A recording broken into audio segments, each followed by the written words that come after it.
கர்த்தருடைய பரிசுத்த ஸ்தோத்திரம் மகிமை உண்டாதாக. இந்த பரிசுத்த நன்றி செலுத்துகிறேன். இந்த பரிசுத்த வார்த்தை முதல் கர்த்தாமே நம்ம நல்லையார் நல்லபடியாக தேவஸ்தானம் அழைத்து தேவன் அழைத்து வந்து கர்த்தர் துதிக்கப்பட்டு ஆராதிக்க கர்த்தர் நாம் கிறிஸ்துவா கர்த்தர் ஸ்தோத்திரம். கர்த்தர் வாழ்க்கையை நமக்கு நன்மை செய்திருக்கிறார். அதுக்கெல்லாம் தேவனுக்கு நாம் நன்றி செலுத்த கடமைப்பட்டிருக்கிறோம். அது பிரகாரம் நாட்டும் தேவசனியாக வந்து நாம் தேவன் பொழுது கொண்டு தேவனுக்கு சோத்திரம் செலுத்தி நன்றி செலுத்தி தேவன் பொழுது கூட ஆராதிக்க கர்த்தர் நாம் கிறிஸ்துவா ஸ்தோத்திரம். உங்கள் சொல்ல கர்த்தர் அடியானுக்கும் இந்த பாகியத்தின் கிருபையும் சாகியத்தின் புத்தகையை கர்த்தர் ஸ்தோத்திரம் செலுத்துகிறேன். கர்த்தர் ஸ்தோத்திரம். ஆமென். ஹல்லேலூயா. இப்போ உன் கைக்கு வேதம் தெரிந்து கர்த்தர் கொடுக்குற வானம் நான் புசித்து நம்ம வாழ்க்கையில் பலப்படுவோமாக. எசேக்கியேலுக்கு எழுதின புஸ்தகம் 34ஆம் அதிகாரம் 16 வசனத்தை வாசிக்கலாம். எசேக்கியேல் 34:16.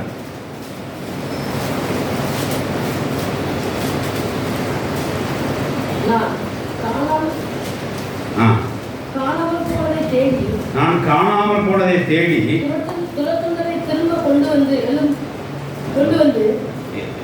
வாசிங்க. நான் காணாமல் போனதை தேடி துரத்துண்டதை திரும்ப கொண்டு வந்து எலும்பு முறிந்ததை காயம் கட்டி நசல் கொண்டதை திடப்படுத்துவேன். ஆமென். ஹல்லேலூயா. தேவனுக்கு ஸ்தோத்திரம் உண்டாதாக. ஞானியா எசேக்கியேல் தீர்க்கதரிசியாக தேவனுடைய வார்த்தையை நமக்கு தந்துள்ளே இருக்கிறார். அவருடைய ஆட்டிடியூட்ஸ், அவருடைய கேரக்டர், அவருடைய ப்ராப்பர்ட்டிஸ் இங்கே வெளியாகிருக்கு. எப்படின்னா ஒரு மனிதனை திடப்படுத்துகிற தேவனா இருக்கிறார் என்பதை. ஹல்லேலூயா. தேவன் நம்மளை எப்பவும் திடப்படுத்துகிற ஒரு தேவனா இருக்கிறார். நசல் கொண்டதை எடுத்து வந்து அதை பலப்படுத்துகிறார். காயம் கொண்டதை காயத்தை ஆற்றுகிறார். காயத்தை கட்டி காயத்தை ஆற்றுகிறார். துரத்துள்ளதை கூட்டி சேர்க்கிறார்.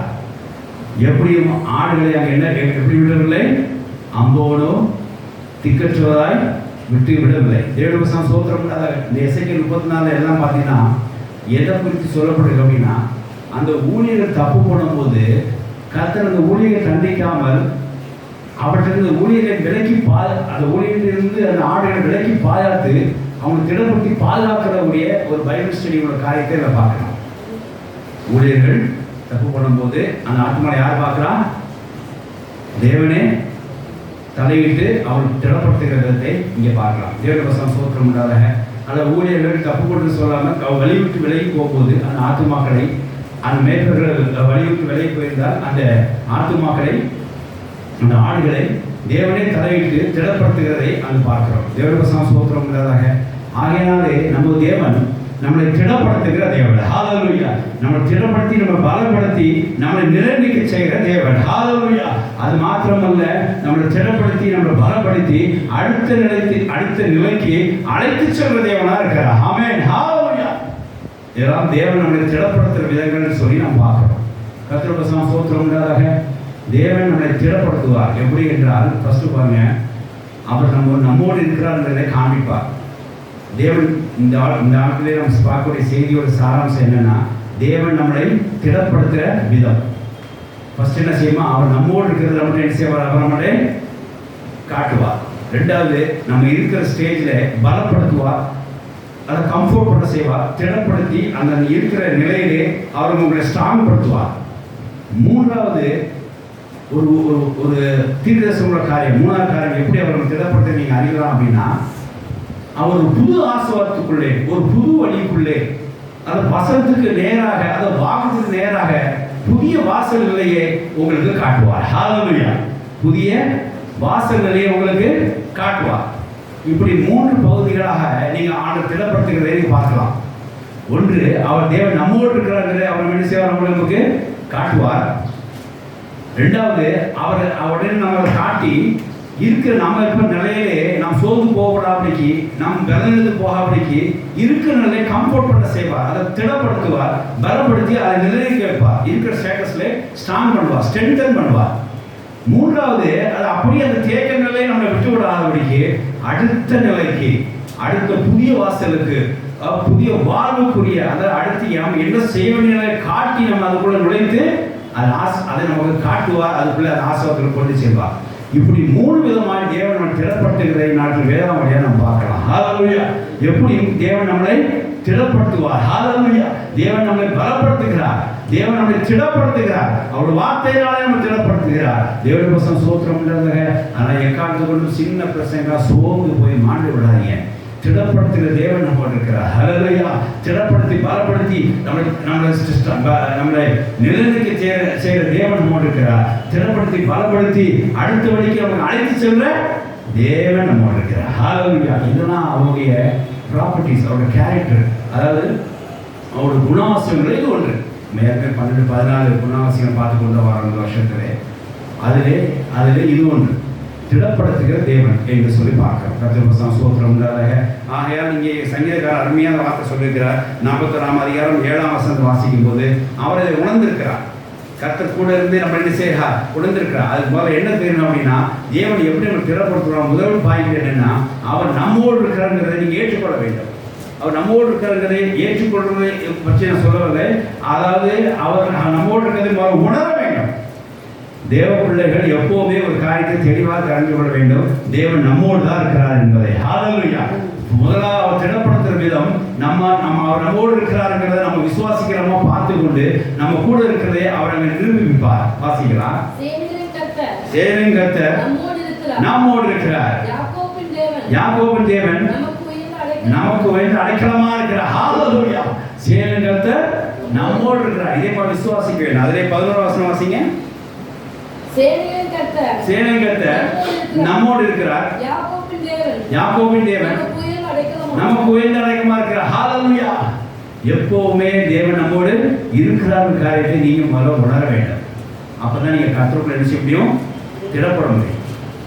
நீ கர்த்தருக்குள்ள திடப்படணும்னா முதல்ல என்ன செய்யணும்? கர்த்தர் உங்களை அவர் நம்மோடு இருப்பாங்கிறத உங்களுக்கு காண்பிப்பார். அதுக்கு நீங்க முதல்ல வசனத்தை நீங்க ஏற்றுக்கொள்ள வேண்டும். இந்த வசனத்தை நீங்க விசுவாசிக்க வேண்டும். கர்த்தர் நம்மோடு தான் இருக்கிறாருங்கிறத நீங்க ஃபீல் பண்ண வேண்டும். கர்த்தர் நம்மோடு இருக்கிறார்கள் போல விசுவாசிக்க வேண்டும். சங்கீதம் 46:7-11 கர்த்தர் சோத்திரம்தாக இப்படி தாய் அருமையாக பாடியிருக்கிறார். சேனையின் தேவன் நம்மோடு இருக்கிறார். யாக்கோபு தேவன் நமக்கு உயர்ந்த அடைக்கலமா இருக்கிறார். Yes, he is protecting us. கர்த்தர் சோத்திரம் உண்டாதாக. மத்தேயு 1:23 வாசிக்கிறோம். இதேதான் இம்மானுவேல் தேவன் என்கிறதுக்கு அர்த்தம் என்னன்னா அவர் நம்மோடு இருக்காரு அர்த்தம். இயேசு பிறக்கும் போதே அந்த பேரையும் அவர் கூட கொடுத்துருக்காங்க. என்னன்னா அவர் ப்ராப்பர்ட்டிஸை இயேசுவோட கேரக்டர் அந்த ஆட்டிடியூட்டை அவங்க வெளிப்படுத்துறாங்க. ஒரு பேர் மூலமா அவங்க வெளிப்படுத்துறாங்க. அது என்ன பேர்? இம்மானுவேல்னு சொல்லி அர்த்தம். இம்மானுவேல் என்ன அர்த்தம்? தேவன் நம்மோடு இருக்கிறான்னு சொல்லி அர்த்தம். God is being with us. God is with us always. Hallelujah. வாசிக்கலாம்.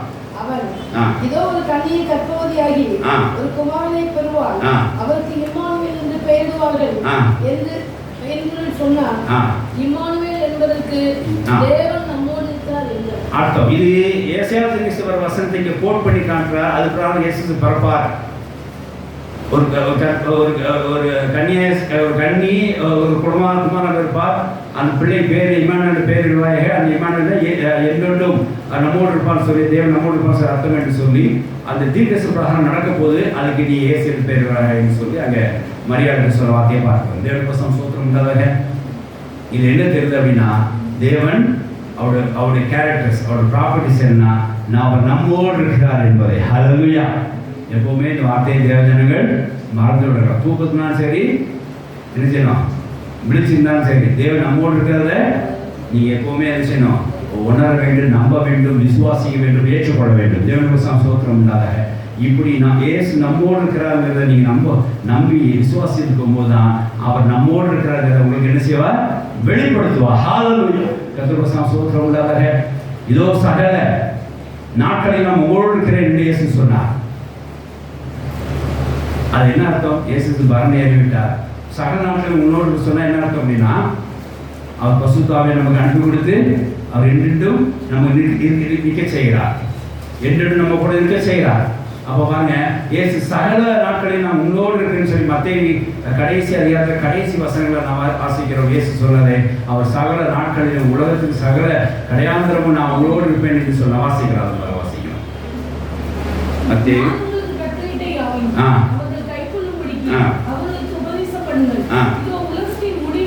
இதோ உலகத்தின் முடிவு பரியந்தம் உங்க முடிவு பரியந்தம் உலகத்தின் முடிவு பரியந்தமும் சகல நாட்களிலும் நான் உங்களோடு இருக்கிறேன். ஹல்லேலூயா. கர்த்தர் நம்மோடு இருக்கிறார். ஹல்லேலூயா. இது எப்படி சாத்தியத்தில் உள்ள நம்ம நடைமுறை பார்க்கிறோம் பாருங்க. யோவான் 14ஆம் அதிகாரம் 16. இயேசு நம்மோடு இருக்கிறதை நாம் எப்படி உணர்ந்து கொண்டிருக்கிறோம், எப்படி நடைமுறைகளை பார்க்கிறோம் பாருங்க. அவரோட ஆவியை நமக்கு என்றென்றும் இருக்க முடியாது கொடுத்திருக்கிறார். ஹல்லேலூயா. அவரோட பரிசுத்த ஆவியை நமக்கு என்றென்றும் கொடுத்து என்றென்றும் நாம் நம்மோடு இருக்க முடியாது செய்கிறார். நான் பிதாவை வேண்டிக் கொள்வேன். ஹல்லேலூயா. இந்த வார்த்தை யோசிச்சுக்கோங்க. அப்பொழுது என்றென்றைக்கும். அங்க என்ன சொன்னார்? உலகத்தின் கடைசி பரியந்தம் சகல நாட்கள் சொன்னார். இங்க என்றென்றைக்கும் இருக்கிற நான் வாசிக்கலாம். என்றென்றைக்கும் உங்களோட கூட, என்றென்றும் உங்களோட கூட கர்த்தர் நம்மோடு இருக்கிறார்கள் கூட இருக்க முடியாது. சத்திய ஆவியாகிய வேறொரு தேற்றவாளனை என்னோடு கூட நம்ம என்றென்றைக்கும் நம்மோடு இருக்க முடியாது. சத்தியாகிய தேற்றவாளனை உங்களுக்கு தந்தருவார். ஹல்லேலூயா. இப்போ புரியுதா? கர்த்தர் நம்மோடு இருக்கிறாங்க ஏற்றுக்கொள்றீங்களா? ஹல்லேலூயா. ஆமா. இயேசு சொன்ன வார்த்தை பிரகாரமா அவர் பரிசுத்த ஆவியை 10 நாள் நமக்கு அனுப்பி கொடுத்தார். அவர் பரநேரி 10 நாள் நமக்கு அனுப்பி கொடுத்தார். என்றென்றும் இருக்கக்கூடிய பரிசுத்த ஆவியானவர் நம்ம கொடுத்திருக்கிறார். ஹல்லேலூயா. தேவனுக்கு ஸ்தோத்திரம் உண்டாக. அப்போ இதுல என்ன தெரியுது அப்படின்னா கர்த்தர் என்ன செய்றார்? என்றென்றைக்கும் நம்மோடு இருக்கிறார். ஹல்லேலூயா. எதுக்காக? அப்படி ஒரு தலைப்பசம் சொல்லிட்டேன். எதுக்காக? திடப்படுத்தும். ஹல்லேலூயா. அவர் வார்த்தையை சொன்னார். அவர் பசுத்தை அனுப்பி கொடுத்திருக்கிறார். நம்மளை திடப்படுத்த முடியாது. என்றென்றும் அவர் நம்மோடு இருக்கிறார். ஹல்லேலூயா. தேவன் நம்மளை திடப்படுத்துகிற தேவனாக இருக்க முடியாது. அவர் நம்மோடு என்றைக்கும் இருக்க முடியாத மத்தியில் வந்திருக்கிறார். பசுத்தாவியை நமக்கு என்ன செய்ய கொடுத்திருக்கிறார். என்றென்றும் சகல நாட்கள் பூமியின் கடையாந்திரமும் பூமி இருக்கும் நாள் மட்டும் பசுத்தாவியை நம்ம கூட இருந்து நித்திய ஜீவனுக்குள்ள போக வரைக்கும் அவர் நம்ம கூட இருந்து நம்ம கூட செயல்படுகிறார். கர்த்தர் என்றென்றும் நம்மோடு இருக்கிறார். ஹல்லேலூயா. இதுதான் கர்த்தர் முதலில் நம்மளை திடப்படுத்துகிற ஒரு முதல்வர் விதமா. கர்த்தர் நம்மோடு இருக்கிறார். நீங்க அதை ஏற்றுக்கொள்ள வேண்டும். தேவனுக்கு ஸ்தோத்திரம் இல்லாதாக. இப்போ பாருங்க, அதேபடி பசுத்தாவியார் செய்வார் பாருங்க. வாசிக்கலாம். யோவான் முதல் 3 விதமான காரியம். அதாவது கர்த்தர் இப்ப நம்மோடு இருக்கிற காரியத்தை பார்த்துட்டோம்ல. இப்போ பரிசுத்தாவே நம்மோடு இருந்து எப்படி திடப்படுத்துகிறார், அவர் நம்மோடு இருக்கிறார்ன்றதை எப்படி அவர் காண்பிக்கிறார். தேவன் நம்மோடு இருக்கிறார், பரிசுத்தாவே நம்மோடு இருக்கிறார், நம்மோடு என்றென்றைக்கும் இருக்கிறார் அப்படின்றத சொல்லி நம்மளை திடப்படுத்துகிறார். நாட்களிலே எப்படி திடப்படுத்துகிறார்னா அவர் தேவன் நம்மோடு இருக்கிறதை 3 விதமா காட்டி நம்மளை திடப்படுத்துகிறார். புரியுதா? தலைப்பசனத்துக்கு வசனம் நீங்க எல்லாம் புரிஞ்சுக்கோங்க. தேவன் நம்மோடு இருக்கிறார்கிறதை அவர் வெளிப்படுத்தி 3 விதமாய் வெளிப்படுத்தி அவர் என்ன செய்யறார்? நம்மளை திடப்படுத்துகிறார். அந்த 3 விதம் என்னன்னு பாருங்க. யோவான் 16ஆம் அதிகாரம் 8ஆம் வசனத்தை வாசிக்கலாம்.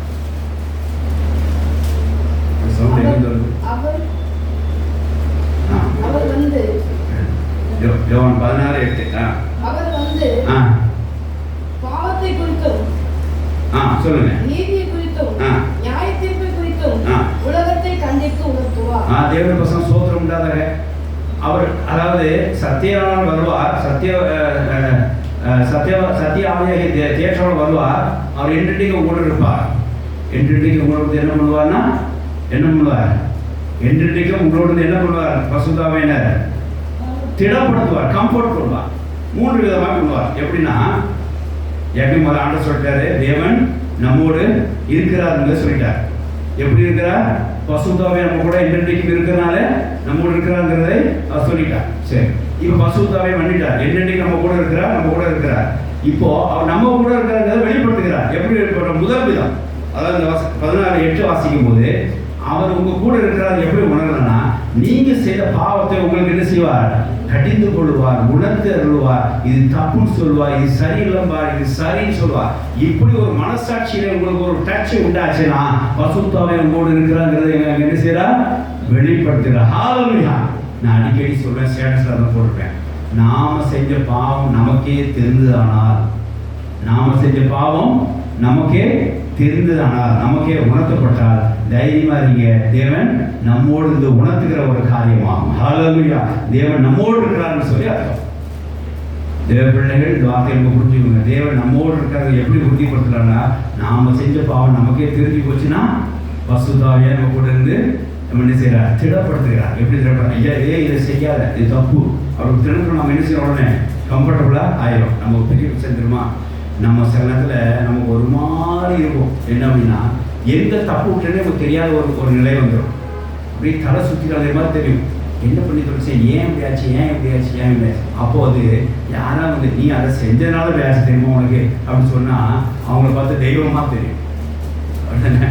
என்ன ஒருத்தவங்க வந்து எனக்கு தெரியும் நம்ம அங்கே இருந்தார் திருமணப்பள்ளியிலே. ஒரு நாள் சாட்டர்டே நைட்டு ஒரு பைக்கில் போய் ஸ்கிஃப்ட் ஆகி நீங்கள் 6வது வர முடியாமல் ராத்திரி போய் அட்மிட் பண்ணிட்டாங்க. சரி, நாங்கள் 6வது முடிஞ்சு அவரை போய் ஹாஸ்பிட்டலில் பார்த்தாக்கா இங்கெல்லாம் சிராய்ப்பு, காலெல்லாம் ஃபுல்லாக சிராய்ப்பு, அப்படியே மஞ்சள் இருக்குது. எல்லாம் அவங்க கெட்டு போட்டு இந்த டிஞ்சை வச்சு கெட்டி எல்லாம் போட்டு வச்சுருக்காங்க. அப்படி இருக்கு. ஒன்று அவர்கிட்ட சொன்னேன், என்ன அப்படி ஆயிடுச்சு அப்படின்னு கேட்டேன். அவர் இடவுடைய அவர் என்ன செஞ்சேன்னு தெரியலையா, என்ன செஞ்சேன்னு தெரியலையா, அப்படி மாட்டிக்கிட்டேன். நீ செஞ்ச உனக்கே ஞாபகம் இல்லையா, தெரியலையா. சரி, கர்த்தர் 2 நாள் அவங்க உணர்த்துவார்.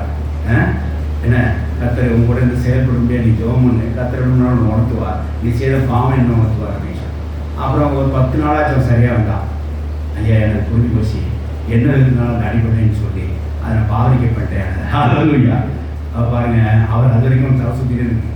ஏன் நமக்கு இப்படியாச்சு, ஏன் இப்படியாச்சுன்னு சொல்லிட்டு நாம் செஞ்ச பாவம் நமக்கு உணர்த்தப்படலைன்னா நாம் கர்த்தரை விட்டு தூரம் போயிருக்கேன்னு சொல்லி அர்த்தம். நாம செஞ்ச தப்பு நமக்கே தெரியவில்லை என்றால் நாம் தேவனை விட்டு நகர்ந்து வந்திருக்கிறோம். நாம செய்த தப்பு, நாம செய்த பாவத்தை நமக்கு தெரியுதுன்னா தேவன் நம்ம கூட இருக்கிற அர்த்தம். ஹல்லேலூயா. சந்தோஷப்படுங்க தேவஜனங்கள். கர்த்தர் சோத்திரம்ன்றதாக அவரோட புரிஞ்சுக்கிட்டான். அப்புறம் என்னையா தைரியம் வரை கர்த்தர் உன்னோட இருக்காருன்னு சொன்ன அவர் சொன்னேன். ஹல்லேலூயா. அதுதான் நீ செஞ்சு உனக்கு தெரிஞ்சு போச்சுடா. அதான் சில இடத்துல அப்படிதான். என்ன மிஸ்டேக்னாலும் நமக்கு இப்படி வந்தது, என்ன தப்புனாலும் நமக்கு இப்படி இருந்தது, அப்படி தலையை பிச்சுட்டு அலைவோம். அப்போ நீங்கள் செய்ய வேண்டிய ஒரே வேலை, ஆண்டவரே என்ன திடப்படுத்தும், என்ன தப்புனாலும் வந்துச்சு எடுத்துக்கலாம். கர்த்தர் உங்களோட இருக்கிறத உணர்வீங்க. எப்படி உணர்வீங்க? அவர் சொல்லுவா, இதனால் அப்படி ஆச்சு, இதனால் அப்படி ஆச்சுன்னு சொல்லிட்டு. நான் ஒரு நாள் ஆக்சிடென்ட்டில் விழுந்துட்டு ரொம்ப காலை அடிப்பட்டு தையெல்லாம் போட்டு வீட்டில் இருந்தேன். அப்போது எங்கள் வீட்டில் இருக்கு, அதனால இப்படி இருக்குமோ, அதனால இப்படி இருக்குமோ, அப்படின்னு 3 நாள் இல்லைம்மா. மறுநாள் காலையிலே எனக்கு ஆஸ்பத்திரி அடிப்பட்டு ஆஸ்பத்திரியில் மயங்கிடமும் கண்டுபிடிச்சிட்டு கற்றுன்னு சொல்லிட்டா இந்த பாத்தான் உண்டாக்கின்னு அதோட 2 போச்சு, எனக்கு பயப்பட அவசியம் இல்லை, பொண்ணு எனக்கு 6 சொன்னேன். ஹல்லேலூயா. அது 6 வருஷம் சொன்ன மாதிரி நசல் கொண்டு வந்து என்ன செய்வார், சட்டிப்படுத்துவார். காயங்கள் உள்ள ஆட்களை கொண்டு வந்து காயத்தை ஆட்டி கட்டி ஆட்சியை திடப்படுத்துவார். அவர் தேவனை கூட இருக்கிறத சொல்லுவார். அவர் செஞ்ச பாவத்தை அவருக்கு சொல்லி காட்டுவார், திருத்துவார், சிறப்படுத்துவார். இந்த நாங்கள் என்ன தெரியுமா, முதல்ல தேவன் நம்மோடு இருக்கிறார். எப்படி வெளிப்படுத்துவார்னா நம்மளை சீர்படுத்தி சிறப்படுத்துவார்னு இருக்கிறேன். அந்த டைட்டிலுக்கு தான் இருக்கு. இந்த விளக்கத்தை கொண்டு வந்து வரேன். எப்படின்னா, எப்படி சீர்படுத்தி சிறப்படுத்துவார்? நாம செய்த பாவத்தை பசுத்தோட கடிந்து கொண்டு உணர்ந்து கொண்டு சொல்லி இதை தப்புப்பா அப்படி சொல்லி நிறுத்தும் போது நாம் அதை விட்டுவிடுவோம். அப்போ அந்த நம்ம சீர்படுகிறோம், அந்த நம்ம சிறப்படுகிறோம். இப்படிதான் தேவன் நம்மோடு இருக்கிறார்களே அவர் காண்பித்து நம்மளை என்ன செய்யறார், திடப்படுத்துகிறார். அந்த வார்த்தை மட்டும் மறந்துடுறேன். தேவன் நம்மோடு இருக்கிறார்களை காண்பித்து அவர் நம்மளை திடப்படுத்துகிறார்கள் தான் இந்த செய்தி தலைப்பு. அப்போ தேவன் நம்மோடு இருக்கிற காண்பித்து அவங்க சிறப்படுத்துகிறார் அப்படின்றால் முதல்ல எப்படி நம்மளோட காண்பிக்கிறார்னா, நாம செய்த காரியத்தை நமக்கு உணர்த்தி கொடுத்து, நம்ம தப்பை உணர்த்தி கொடுத்து, நம்ம தப்பை அப்படி விலகி இருக்க முடியாது ஸ்திரப்படுத்தி என்ன செய்வார், அந்த இடத்துல சீர்படுத்தி சிறப்படுத்துவார். இதுதான் முதல்ல ஆவியானவர் என்றென்றும் நம்மோடு இருந்து கர்த்தர் நம்மோடு இருக்க வெளிப்படுத்துகிற ஒரு காரியம். நம் பாவத்தை உணர்த்தி கொடுத்து நம்மளை சீர்படுத்தி நம்மளை சிறப்படுத்துவார். 2வது காரியம் பாருங்க, இருக்கிற நிலையிலே நம்மளை திடப்படுத்துவார். இப்போ ஒரு இடத்துல நம்ம ஒரு சின்ன சிக்கலாகி போயிட்டோம், இப்போ எதனால் வந்ததுன்னு சொல்லிட்டார், ரைட். அப்போ கர்த்தர் நம்மோடு தான் உணர்ந்துக்கிட்டோம், ரைட். அடுத்தால நம்ம திடப்பட என்னன்னா, இருக்கிற நிலையை போதும் என்கிற மாதிரி அவர் என்ன செய்வார், சிச்சுவேஷனை நமக்கு எல்லாம் நம்ம கம்ஃபர்ட் ஆக்குவார். நம்மளோட ஸ்டேட்டஸை அவர் என்ன இருக்கிற நிலையை நமக்கு ஒரு கம்ஃபர்ட் நிலைக்கு கொண்டு வருவார். அதாவது போதுமான நிலைமை கொண்டு வருவார். அந்த இருக்கிற நிலையிலே நம்ம என்ன செய்வார், பலப்படுத்துவார். He will be strengthening us whatever the situation you are facing. அந்த இருக்கிற இடத்துல உங்களை பலப்படுத்துவார். தேவனுடைய ஸ்தோத்திரம் உண்டாக. யோவான் 16:13 இருக்கிற நிலையிலே கர்த்தர் உங்களை லீட் பண்ணி உங்களை பலப்படுத்துவார். அப்படி அறிஞ்சிக்கலாம், நமக்கு கர்த்தர் கூட இருந்து நம்மோடு இருந்து நம்ம திடப்படுத்துகிறாருங்கிறதை நீ உணர்ந்து கொள்ளலாம், வாசிக்கலாம். சத்தியாவியாகிய தேவன் வரும்போது சகல சத்தியத்துக்குள்ளும் உங்க நடத்துவார். ஹல்லேலூயா. சத்தியத்துக்குள்ளுங்கிறது இந்த இடத்துல உங்களுக்கு என்ன கொடுக்கப்பட்டிருக்குதோ அந்த இடத்துல என்ன செய்வார், உங்களை நடத்துவார். தேவனுடைய ஸ்தோத்திரம் உண்டாக.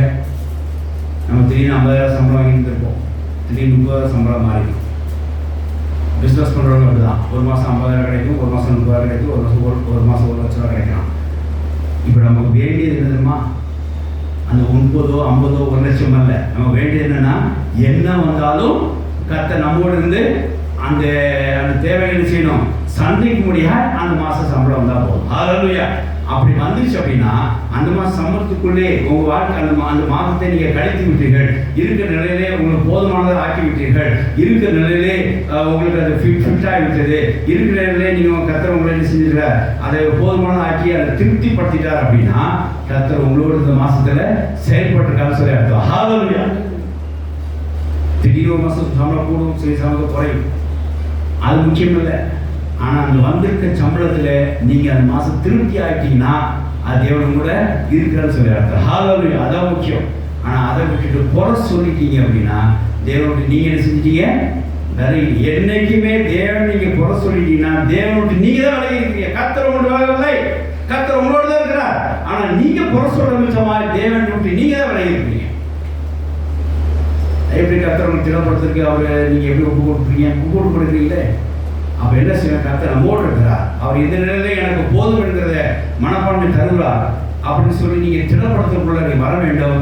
அப்படி செஞ்சிட்டா, அப்படி தேவன் அப்படி செய்யும் போது அவர் உங்களோடு இருக்கிறத நீங்கள் சகல சத்தியத்துக்குள்ள உங்களை என்ன செய்வார், அவர் நடத்துவார், லீட் பண்ணுவார். அதான் முக்கியம். இந்த இடத்துல நான் லீடுன்னு போட்டிருக்கேன். எப்படி அவர் கர்த்தர் நம்மோடு திடப்படுத்த எப்படி ரெண்டாவது விஷயம் கண்டுபிடிக்க முடியும்னா, அவர் நம்மளை லீட் பண்ணுவார், நம்மளை என்ன செய்வார், பலப்படுத்துவார். விசேஷமா இருக்கிற ஸ்டேட்டஸ்ல, இருக்கிற பொசிஷன்ல அவர் உங்களை என்ன செய்வார், போதும் என்கிற காரியத்திலே, திருப்தி பண்ணக்கூடிய காரியத்திலே நடத்தி செல்வார். ஹல்லேலூயா. அதான் சத்தியம். உங்களுக்கு என்ன கையில கொடுக்கப்பட்டிருக்கோ அது என்னது சத்தியம். பிரதம மாசம் சம்பளம்னா ரைட், இந்த படிப்பு தானா ரைட், இந்த காலேஜ் தானா ஓகே, இவ்வளவு மார்க் தானா ஓகே, இந்த வேலை தானா ஓகே, இந்த பிசினஸ் தானே ஓகே, இந்த மனைவி தானே ஓகே. இதெல்லாம் உங்களுக்கு ஓகே ஓகேன்னு சொல்லி எப்போ உங்களுக்கு திருப்தி ஆகுதோ அது பேர் என்ன அர்த்தம், கர்த்தர் கூட இருந்து உங்களை என்ன செய்யறார், திடப்படுத்துற. ஹல்லேலூயா. அதை விட்டு போட்டு எனக்கு ஏன் அப்படி இருந்துச்சு, எனக்கு ஏன் அப்படி இருந்துச்சு, நான் நல்லா தானே பண்ணேன், எனக்கு அப்படிலாம் சொல்லாதீங்க. தேவபசம் சோத்திரம்னாங்க உங்க இருக்கிற நிலையிலே கர்த்தர் உங்களை திடப்படுத்துகிறான். தேவன் உங்கள் நம்மோடு இருக்கிறார்கள் வெளிப்படுத்துகிற இரண்டாவது காரியம். ஹல்லேலூயா. கர்த்தர் சோத்திரம்னாங்க உங்கள் இருக்கும் நிலையிலே அவர் பரிசுத்த ஆவியானவர் வழி நடத்தி உங்களை திருப்தியாக்குவார். இது தேவன் நம்மோடு இருக்கிறாங்கிறதை வெளிப்படுத்துகிற இரண்டாவது விதம். மூணாவது காரியம் தெரியுமா, இது ஒரு தீர்க்கதரிசன காரியம். மூணாவது என்னன்னா, அடுத்த என்ன பண்ணணுங்கிறத அவர் சொல்வார். இருக்கும் நிலையை திருப்திப்படுத்தி அப்படி ஒரு தேக்க நிலையை வைத்திட மாட்டார்.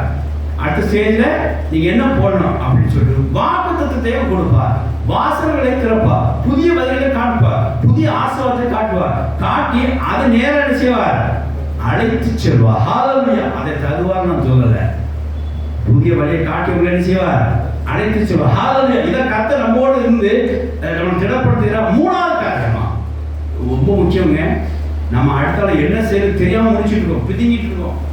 அந்த நேரத்தில் என்ன பண்ணணும்னு காட்டுவார் பாருங்க.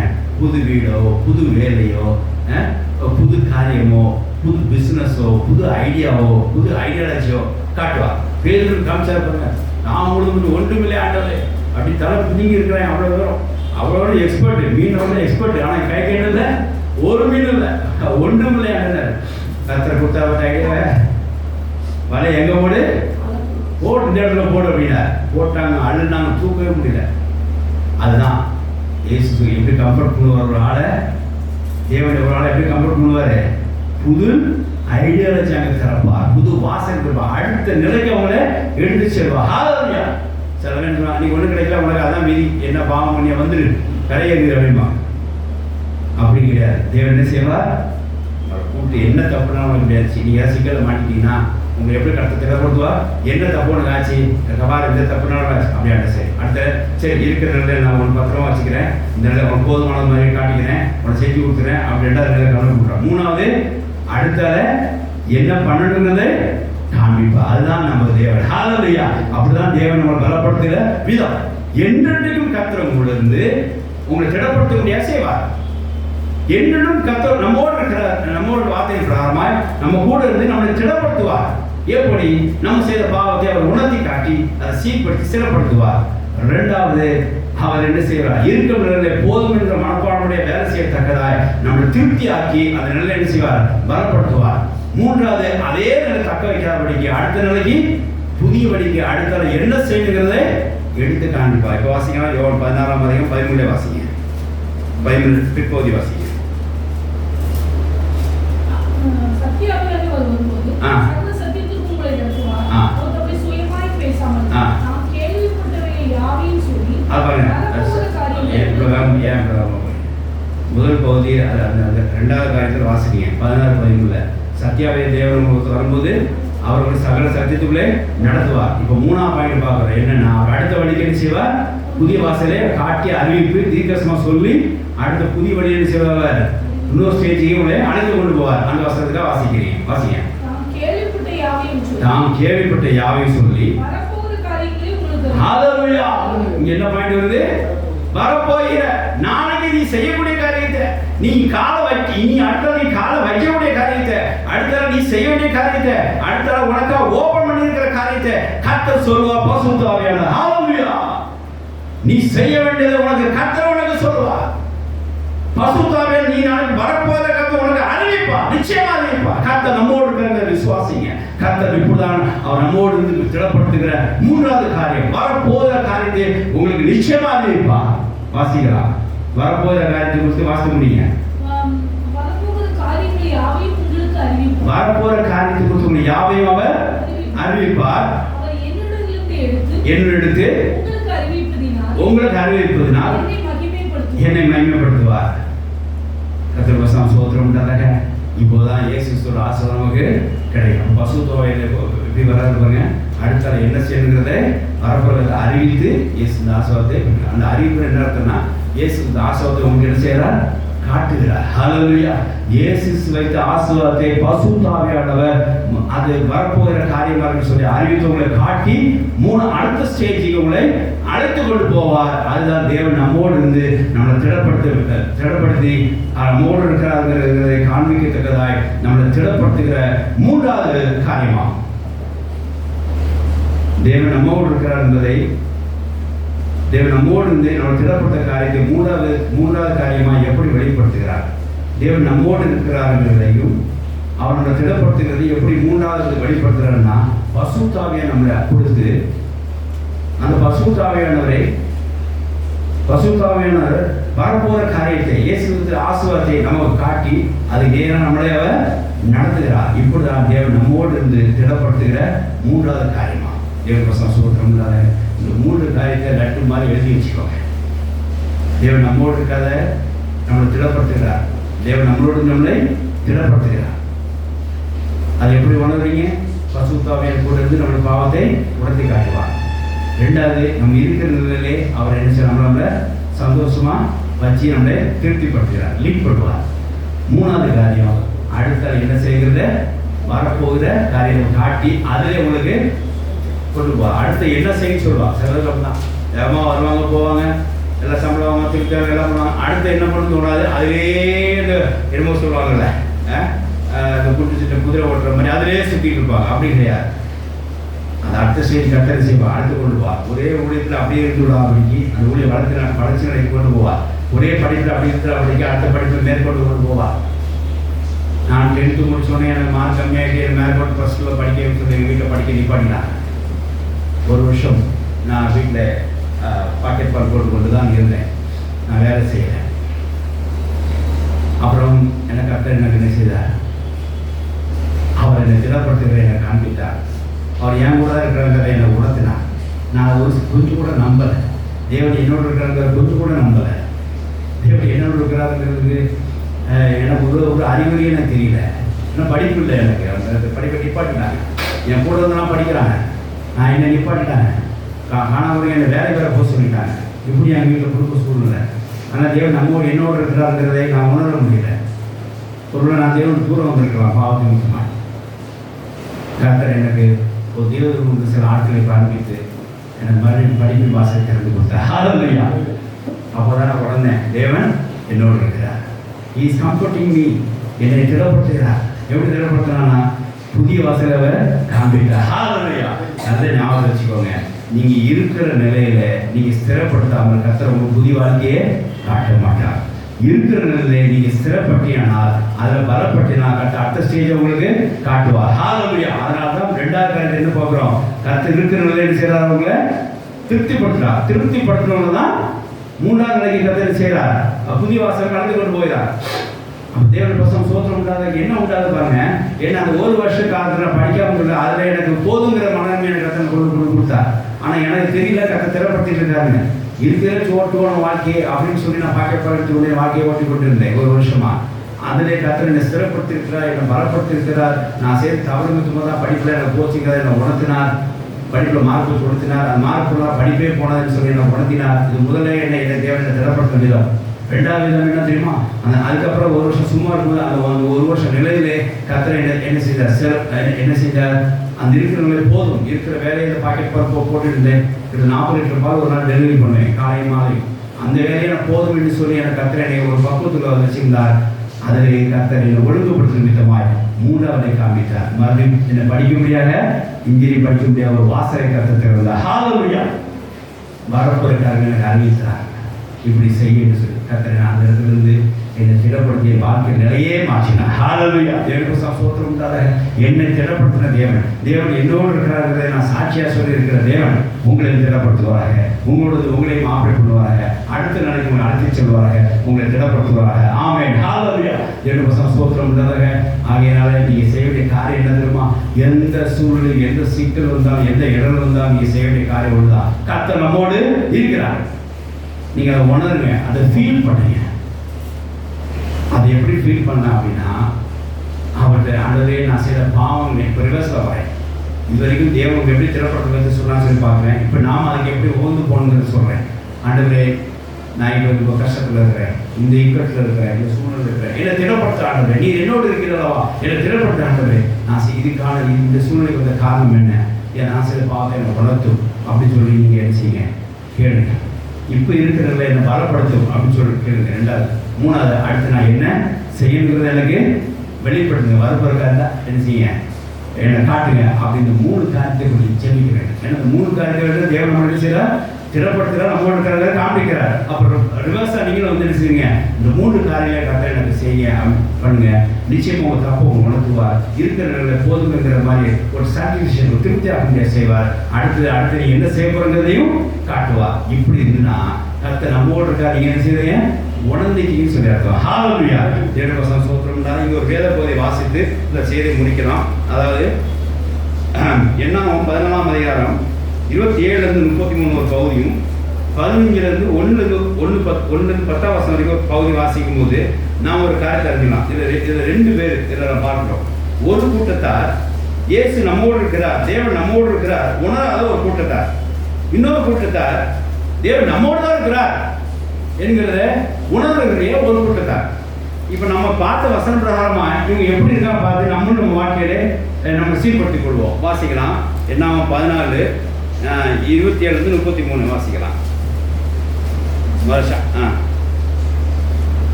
எனக்கு விரோதமாய் முறுமுறுக்கிற இந்த பொல்லாத சபையாரை இல்ல எது வாசிக்க என்னாம 13ல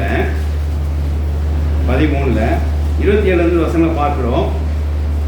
அவர்கள் மோசேயை நோக்கி, இப்போ நான் சொல்ற விஷயம் ஸ்ட்ரைட்டா பாயிண்ட்க்கு வரேன். அதாவது என்னாகும் 13ஆம் அதிகாரம் 27 to 33 இதை நோட் பண்ணீங்க. இது ஒரு வேத பகுதி. என்னாகும் 13 என்னாகும் 13ஆம் அதிகாரம் 27 to 33 ஒரு வேத பகுதி. அடுத்தது என்னாகும் 14 1 to 10 வரைக்கும் ஒரு வேத பகுதி.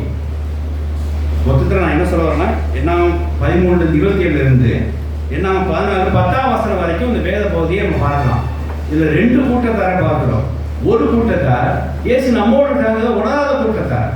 இன்னொரு கூட்டத்தார் இயேசு நம்மோட இருக்கிறார் அப்படின்றத ஒரு கூட்டத்தார். இப்போ பாருங்க, முதல்ல நம்ம வேதத்தை தியானிக்க ஆரம்பமாய் இதை நீங்க 2ஆ பிரிச்சு பார்க்கலாம். முதல்ல பாருங்க, இயேசு நம்மோடு இருக்கிறத உணராம இருக்கிறாங்க அப்படின்னு என்ன அர்த்தம் தெரியுமா?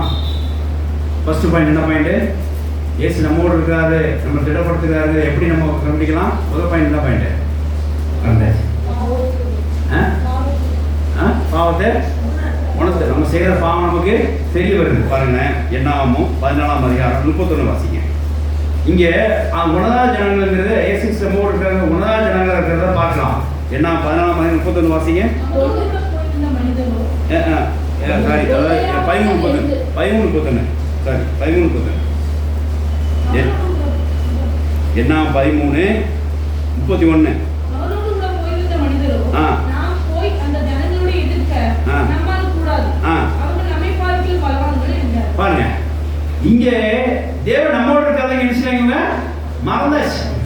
ஏன் மறந்தாச்சு அப்படின்னா பிரச்சனை எல்லாம் பெருசா இருக்குது, அதுக்கு பெரியவரா இருக்கிற தேவன் அவங்களுக்கு தெரியல. அப்ப அவங்க செஞ்ச தப்பா இல்லையா? தேவன் நம்மோடு இருக்காருன்னா நீங்க தேவனை பார்த்துக்கணும். அங்க போய் யாரை பார்த்துருந்தீங்க? பலவான பார்த்துருங்க. பலவான்களுக்கும் பெரியவரா இருக்க தேவனை நீங்க பார்க்கல. இது மகாபெரிய பாவம். இந்த தப்பு அவங்க செய்யறாங்க. அவங்க என்ன செய்யலாம்? அவங்களுக்கு ஏங்க அவங்க அதிசயங்களை பார்க்கறதால கடல் ரெண்டா கடந்திருக்கு, வானத்துக்கு மண்ணா வந்துச்சு, காடை வந்துச்சு, எல்லாம் வந்துச்சு. இந்த பலவான்களை அடிச்சு ஒழிச்சுக்கிட்ட மாட்டதா தேவன் நம்மோடு இருக்காரு. அவங்க என்ன செய்வாங்க? உணரல. இது பாவம் இல்லையா? பாவம். தேவன் வசனம் சோத்திரம் உண்டாதாக. இந்த மாதிரி நிறைய இடத்துல நம்ம என்ன செய்வோம்? அப்படிதான் செய்வோம். பிரச்சனையை பார்த்த உடனே நாம் உடனே என்ன செய்வோம்? ஃபர்ஸ்ட் தப்பு தான் பண்ணிடுறோம். ஒரு பிரச்சனையை பார்த்த உடனே என்ன செய்யறோம்? தப்பு தான் பண்றோம். தேவன் நம்மோடு இருக்கிறத உணராம நம்ம தப்பு பண்றதுக்கு நம்ம இடம் கொடுத்துடணும். அது ஆவியானவர் அந்த தப்பை சுட்டி காட்டாதபடிக்கு நாம என்ன செய்ய விட்டு விலகி போயிடும். அவரு தப்புன்னு சொல்ல முன்னாடி விலகி போய் நம்ம தேவன் இப்படி பண்ணிவிட்டார் அப்படின்னு அடுத்த தப்பை செஞ்சிடறோம். தேவன் வசனம் சோத்திரம் இல்லாதாக. அதனால இங்கே ஒரு கூட்டத்தார் பார்க்கிறோம். இவங்களோட நோக்கம் என்னன்னா, நான் எப்படி எழுதி வச்சிருக்கேன் தெரியுமா? they are not seeing the sky. வானத்துக்கு பூமி படையவற்ற தேவனை அவங்க வானத்தில் உயரத்துல பார்க்காம யாரை பார்த்தாங்க? பூமியை பார்த்தாங்க. என்னைக்குமே நீங்க பண்ற தப்பு என்ன அப்படின்னா, எந்த சூழ்நிலை இருந்தாலும் யாரை பார்க்கணும்? வானத்தை பார்க்கணும். தயவுசெய்து செய்றீங்க பூமியை பார்க்க. ஏன் பூமியை பார்க்கறது? பூமியில தான் எனக்கு தப்பே நடந்தது. பூமியில தான் அந்த தப்பே இருக்கு. அந்த தப்பை மட்டும் திரும்பி பார்க்கறதா என்ன பிரயோஜனம்? அதனால எந்த சிக்கல் எதுவும் வாழ்க்கையில் பண்ற பெரிய தப்பு, எல்லா காரியத்துக்கும் நாம் வானத்தை பார்க்காமல் பூமியை பார்க்கிறேன். நான் பண்ற தப்பு என்னது? வானத்தை பார்க்காமல் பூமியை பார்க்கறத நம்ம பெற்ற பெரிய பாவம், பெரிய தப்பு. அதனால தான் நமக்கு சில இடர்கள் வருது, சில தப்பிதங்கள் வருது, சில சிக்கல்கள் வருது. நாமே போய் இடத்துல போய் மாட்டிக்கிறோம். இவங்க என்ன செஞ்சாங்க? அங்கே போய் தேசத்தில் போய் பார்த்துட்டு நம்மளோட எல்லா பலவான்கள் ராட்சஸில் இருக்கிறார்கள், இந்த கம்யூனிட்டியாக இருக்கிறாங்க, அதனால் நம்ம ஒன்றுமே செய்ய முடியாது அப்படின்னு சொல்லிட்டு பூமியை பார்த்துட்டு ரிட்டர்ன் ஆகி தேவனாக என்ன செஞ்சாங்க? குறை சொல்கிற மாதிரி வந்துட்டு இனி நமக்கு வாய்ப்பே கிடையாது அப்படின்னு சொல்லிட்டாங்க. இது அவங்க செய்த தப்பு. அவங்க செய்த தப்பு அவனால உணர்த்தப்படாமல் இருக்கிறதுனால அவங்க தேவன் நம்மோடு அவங்க நினைச்சல ஃபீல் பண்ணாமல் இருக்கிற ஒரு ஜனங்களை இங்கே பார்க்குறது. தேவன் வசனம் சோத்திரம் உண்டாதாக. ஆனால் அதே இடத்துல இன்னொரு கூட்டத்தார் பார்க்குறாங்க. என்ன 14:9 வாசிங்க. இன்னொரு கூட்டத்தார் அவங்க தேவன் நம்மோடு இருக்கிறத உணர்றாங்க. எப்படி உணர்றாங்கன்னா, நாம் இந்த இடத்துல தப்பு பண்ணக்கூடாது, இப்படி செஞ்ச தப்பு ஆவியான உணர்த்துறார், இந்த தப்பு நம்ம செய்யக்கூடாதுன்னு சொல்லி ஒருத்தர் சொல்லுகிறார். வாசிக்கிறார். பாருங்க எப்படி பாயிண்ட் விஷயத்துல கர்த்தருக்கு விரோதமா கலகம் பண்ணாதீங்க அப்படின்றார். அப்ப என்ன அர்த்தம்? இவங்க தப்பு பண்றாங்க. யாரு தெரிஞ்சு போச்சு? யோசுவாவுக்கும் காலேபுக்கும் தெரிஞ்சு போச்சு. நீங்க என்ன வேணாலும் பண்ணிக்கிங்க, கர்த்தருக்கு விரோதமா மட்டும் கலகம் பண்ணாங்க. இது பெரிய பாவம். அப்படின்னா இந்த பாவம் பண்றது யாருக்கு தெரிஞ்சிருக்குது? யோசேப்புக்கு காலேபுக்கு தெரிஞ்சது. அதனால என்ன ஆயிடுனா, கர்த்தர் அவர்களுக்காக அவங்க ஃபீல் பண்றாங்க. சோத்திரம் உண்டாக. அப்ப இந்த இடத்துல நாம் தப்பு பண்ணக்கூடாது அப்படின்னு நீங்க உணர்த்தப்பட்டுச்சுன்னா, இந்த தப்புன்றது நம்ம உணர்த்தப்பட்டுச்சுன்னா பசுத்தோரை கூடுதவங்களே திடப்படுத்துகிறார். ஹல்லேலூயா. இங்க யோசுவா காலேபு தேவன் செஞ்சா திடப்படுத்துகிறார். ஏன்னா அவன் கர்த்தர் நம்மோடு இருக்காங்க. அவங்க விசுவாசித்தாங்க. தேவன் வசனம் சோத்திரம் உண்டாக. கர்த்தர் நம்மோடு இருக்க விசுவாசித்தாங்க. எல்லாத்துக்கும் வானத்தை பார்க்குற பழக்கத்துக்கு ஒரு இருந்தது, பூமியை பார்க்குற பழக்கம் அவங்க இல்லை. அதெல்லாம் எல்லாம் விசுவாசத்தினால கர்த்தர் எது தப்பு எது சரிங்கிற உணர்த்தி கொடுத்தார் ஆவியாளர். அதனால எது வேணா பண்ணிக்கையா, கர்த்தர் விரோதம் மட்டும் தயவுசெய்து கலகம் பண்ணாதீங்க அப்படின்னு சொல்லி அவர் தப்பு பண்ணக்கூடாது உணர்த்தப்பட்டதாய் தேவன் நம்மோடு இருக்கிறதா ஃபீல் பண்ணதாய் உணர்ந்தவராய் அங்கே அவர் செயல்பட்டார் சொல்லுவோம். இங்க தேவனால் உணர்ந்த தேவன் நம்மோடு இருக்கிற உணர்ந்த ஜனத்தை இங்கே நம்ம பார்க்கிறோம். அடுத்த காரியம் பாருங்க. அடுத்த விஷயம் ரெண்டாவது காரியம் என்ன? ரெண்டாவது தேவன் நம்மோடு இருந்து பலப்படுத்துகிறத திடப்படுத்துகிறத நமக்கு எப்படி தெரியும்? நம்ம என்ன செய்வார்? இருக்கிற நிலையிலே கம்ஃபோர்ட் பண்ணுவார். இருக்கிற நம்ம என்ன செய்வார்? நம்மளை திடப்படுத்துவார், பலப்படுத்துவார், இருக்கிற வாழ்க்கையை போதுங்கிறத காட்டுவார். வாசிக்கலாம். இங்கே இந்த ஜனங்கள் அதை உணரல, இருக்கிறது போதும், இதே நம்ம கர்த்தர் இந்த வழியாக நடத்துவார், நம்மளை லீட் பண்ணுவார் அப்படின்றத நம்பிக்கையும் இல்லை. அதனால அவங்க கர்த்தரை ஓடுறது அவங்க உணரவில்லை. வாசிக்கலாம். என்னாகும் 14ஆம் அதிகாரம் 4 வாசிக்கலாம். சரி என்னாகும் 14 1 2 3 வாசிங்க. அப்பொழுது சபையார் எல்லாரும் கூக்குரலிட்டு புலம்பினார்கள். ஜனங்கள் அங்கு ராமனோடு அழுது கொண்டிருந்தார்கள். இப்படிதான் இருக்கும். தேவன் உங்களை கம்ஃபோர்ட் பண்ணலன்னா அங்க என்னவா இருக்கும்? அழுது. தேவன் நம்மோடு இருக்காரு உணரலன்னா உங்களை அழுகை பற்கடிப்பாங்க இருக்கும். தேவன் நம்மோடு இருக்காரு அப்படின்னா அங்க அழுகை வராது. ஏன்னா இருக்கிற நிலையில் அவங்க என்ன செய்யல? They are not happiness. இருக்கிறதுல அவங்க ஹாப்பியா வச்சுக்க முடியல. நம்ம அடிக்கடி பாடணும், என்ன வந்தாலும் என்ன சொன்னாலும் சந்தோஷமா இருக்கீங்க அப்படின்றாங்க. அவர் அதை என்ன செய்யல? விரும்பல. எங்களுக்கு அது வேணும் இது வேணும் அப்படின்னு சொல்லி நினைச்சிட்டாங்க. சின்ன பிள்ளை மாதிரி இருந்தது, அழுது. இருக்கிற நிலையில எவன் போதுங்கிற நிலையில போதுன்னு சொல்றானோ அவன் தான் தேவனுக்குள்ள திடப்படுத்தி கொண்டிருக்கிறான்னு சொல்லி அர்த்தம். தேவன் அவனை அவர் கூட இருந்து திடப்படுத்துகிறான்னு சொல்லி அர்த்தம். பாருங்க, அழுது கொண்டிருந்தாங்க. வாசிக்கணும் அடுத்த வசனம்.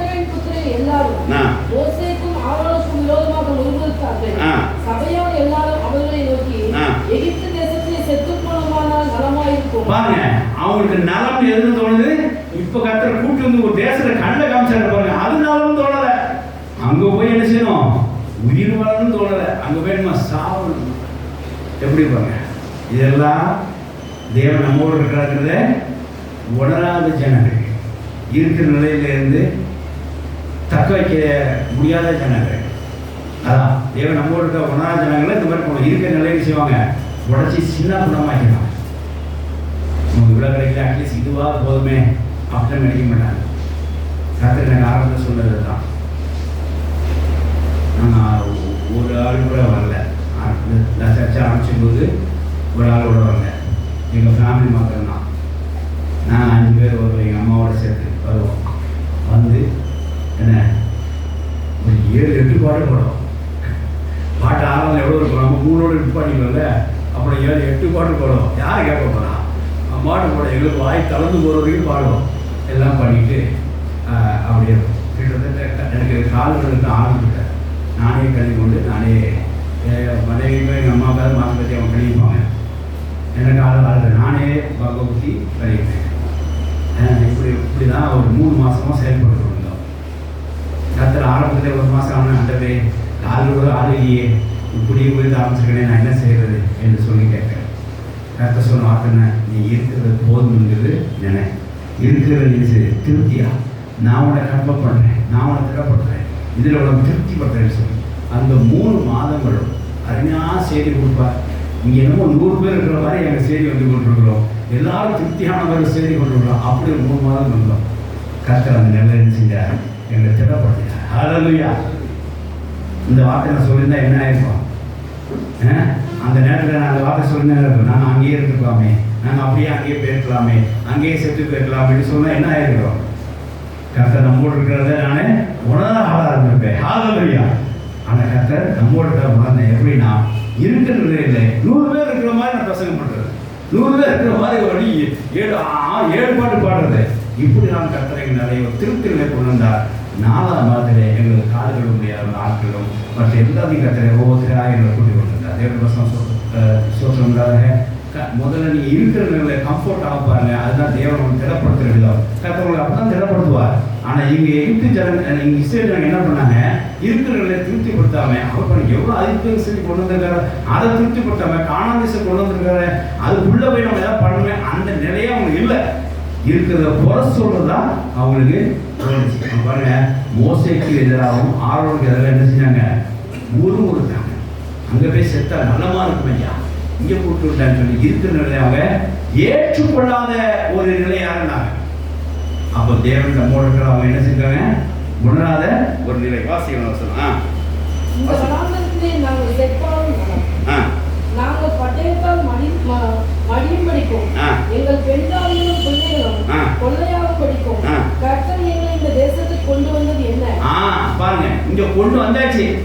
கொண்டு வந்து எட்டி பார்த்து ஒரு ரவுண்ட்ஸ் போயிடுவான்னு சொன்னதுக்கு இது வரைக்கும் வந்துட்டோம் இல்லையா, போதும் இந்த நிலையில பாடல்களே நம்ம தப்பிச்சிக்கலாம் அப்படின்னு என்ன வராம எங்களுக்கு கொண்டு வந்தது என்ன, முறுமுறுக்காம போதுங்கிற மனப்பான்மையாக வரல. முறுமுறுக்கு குறை சொல்ல எப்போ குறை சொல்ல ஆரம்பிச்சிட்டாங்க அப்படின்னாலே இருக்கிற நிலையை அவங்க என்ன செய்யல, தக்க வைக்க தெரியல, தக்க வைக்க முடியல. தேவன் நம்மோடு இருக்கிறார்கள் அவங்க உணர முடியல. அடுத்த வருஷம் வாசிங்க. எகிப்துக்கு திரும்பி போவது எங்களுக்கு உத்தமம் அல்லவோ என்றார். அவங்க இருக்கிற நிலை நல்ல செழிப்பான தேசத்தை கூட்டுறது வாசல் விட்டுட்டாரு. இனி உள்ள போய் ஆக்கிரமிக்கணும், ஆட்களை விரட்டணும், அவ்வளவுதான். அந்த ஸ்டேஜில் கத்தரை விட்டதை இவங்க என்ன சொல்றாங்க, பழைய எழுத்து போனால் எங்களுக்கு என்னவா இருக்கும், உத்தமமா இருக்குமா, உண்மையா இருக்குமா. 7 ஸ்தோத்திரம். சத்தியாவியானவர் வரும்போது சகல சட்டத்துக்கும் நடத்துவார், கம்ஃபர்ட் பண்ணுவார், உங்களை திடப்படுத்துவார். தேவன் நம்மோடு இருக்கிறார். அப்படிதான் அவர் தேவன் உங்களோட இருக்கிறாங்கிறது வெளிப்படுத்துற 2வது அப்படின்றத அவங்க என்ன செய்யணும், அவங்களுக்கு தெரியலையோ அறியலையோ விருப்பம் இல்லையோ இருந்தாலும் கர்த்தர் நம்மோடு இருக்காருங்கிறது அவங்க விசுவாசிக்கவில்லை. அவங்க என்ன சொன்னாங்க, இந்த தேசம் என்ட்ரன்ஸ் வரைக்கும் வந்துட்டோம், இருந்தாலும் பழைய எகிப்திலே இருந்தால் நல்லமா இருந்திருக்குமே அப்படின்னு சொல்லி இருக்கிற நிலையை தக்க வைக்கிறதுக்கு தெரியாமலும் அறியாமலும் விரும்பவும் இருந்தார்கள். இதுதான் கர்த்தர் அவரோடு இருக்கிறதை ஃபீல் பண்ணாத ஒரு ஆட்களாக இங்கு பார்க்கிறோம். ஆனால் அதே நேரத்தில் என்ன ஃபீல் பண்ண ஒரு கர்த்தர் நம்மோடு ஃபீல் பண்ண ஒரு ஆட்களை இங்கே பார்க்கிறோம். ஏன்னா 13ஆம் அதிகாரம் என்ன 14:7 வாசிக்கலாம். இஸ்ரவேல் புத்திரரின் சமஸ்த சபையையும் நாங்கள் போய் சுற்றி பார்த்து சோதித்த தேசம் மகா நல்ல தேசம். ஆமென், ஹalleluya.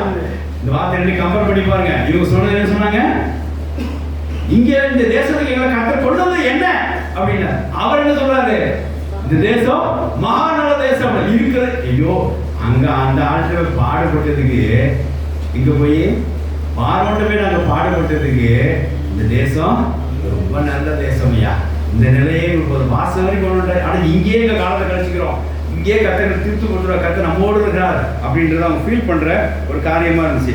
8வது வசனம் வாசிங்க. கர்த்தர் நம்மை பிரியமா இருந்தால் அந்த தேசத்திலே நம்மை கொண்டு போய் பாலும் தேனும் ஓடுகிற அந்த தேசத்தை நமக்கு கொடுப்பார். பாருங்க, நமக்கு நிச்சயமா என்ன செய்யும், அந்த இந்த தேசம் என்ட்ராயிட்டோம்ல, இனி பால் தேசம் ஓடுற மாதிரி இது அவங்க கத்தனை செய்யணும்ல, திருப்திப்படுத்துவா அப்படிங்கிற நிலையை அவங்க இருந்துச்சு. அப்போ என்ன அர்த்தம்னா, தேவன் நம்மோடு இருக்கிறது அவங்க என்ன செஞ்சாங்க, உணர்ந்தாங்க. சோத்திரம். நீ எப்பவுமே இருக்கிற நிலையை திருப்தியாங்க. கத்தரை சின்ன வீட்டை கொடுத்துருக்காரா, கத்தரை சோத்திரம். இந்த மனைவி கொடுத்துருக்காரா, சோத்திரம். ஒரு பெண் பிள்ளை கொடுத்துருக்காரு, ஒரு ஆம்பளை கொடுத்துருக்காரா, சோத்திரம். 2 ஆம்பளை கொடுத்துருக்காரு, சோத்திரம். இருக்கிற நிலை திருப்தி ஆயிட்டீங்க. அதை விட்டு போட்டு அவளுக்கு 2 குழந்தையா, இவனுக்கு 2 குழந்தையா, அவனுக்கு அந்த வேலையா, இவனுக்குதான் அந்த வேலையா அப்படிலாம் நினைக்காதீங்க. இருக்கிற வேலை திருப்தி ஆகுங்க. பாருங்க, நல்ல தேசம் சொன்னாங்க. அவங்க என்ன சொன்னாங்க, கர்த்தர் ஏன் இந்த தேசம் கொண்டு வந்தாருன்னு கேட்டாங்க. ரெண்டுக்கு என்ன வித்தியாசம் தெரியுமா, என்ன வித்தியாசம், இந்த தேசம் ஏன் கொண்டு வந்தாரு கேட்டதுக்கும் நல்ல தேசம் சொல்றதுக்கு என்ன வித்தியாசம். இவர் கர்த்தர் நம்மோடு இருக்கிறது திடப்படுத்துறது இவங்க உணர்ந்தாங்க. அவங்க என்ன செய்யல, உணரல. கர்த்தர் நம்மோடு இருக்க உணரல. அப்போ நீங்களும் எனக்கு இந்த வீடு பிடிக்கல, இந்த வேலை பிடிக்கல, இவங்க பிடிக்கல, அவங்க பிடிக்கல அப்படின்னு சொன்னீங்கன்னா கர்த்தர் உங்களோடு இருக்கிறத நீங்க உணர்ந்து அர்த்தம். எனக்கு இது போதுங்க, கர்த்தர் இதிலே எங்களை நடத்துறார். சத்தியாவி வரும்போது எங்களை அவர் சகல சத்தியத்துக்குள்ளே நடத்துவார். அந்த கான்செப்ட் பிரகாரம் எங்களுக்கு இந்த வேலையே போதும், எங்களுக்கு இந்த வீடே போதும்,